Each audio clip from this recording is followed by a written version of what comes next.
Developments tonight in the mysterious disappearance of a Berkeley woman and her 3-year-old daughter. We first told you about Ma'Kayla and Ma'Kayla Wickerson back in August, weeks after their family last heard from them.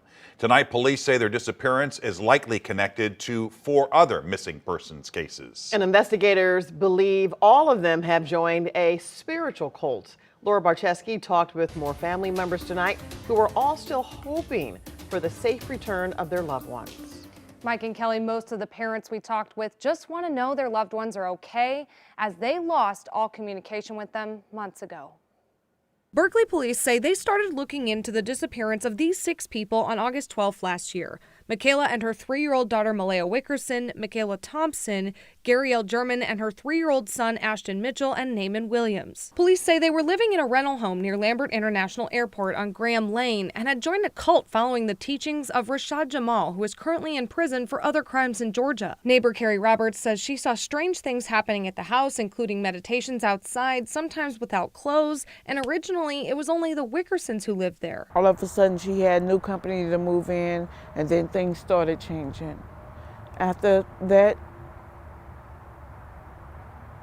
she wasn't Ma'Kayla no more. They were last seen at the Quality Inn in Florissant. Wickerson's mother, Cartisha Morgan, says her daughter was mentally ill and they were concerned about her for a while. She was probably suffering from postpartum depression, meeting these people online, and they just preyed on her weakness. German's mom, Shalita Gibson, says her daughter and grandson left their hometown in Mississippi very suddenly, and she remembers vividly trying to get her to stay. And I said, you don't know where you're going. I just got a bad feeling about this. Something just doesn't sit right with my spirit.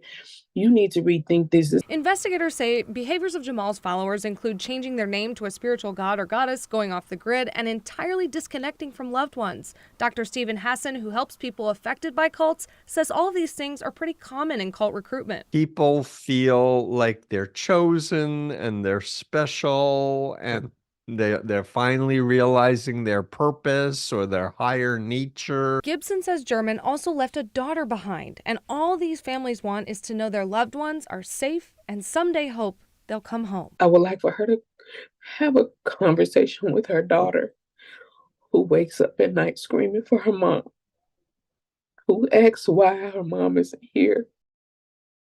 Anyone with information is urged to call the Berkeley Police Department at 314-524-3311. Kelly.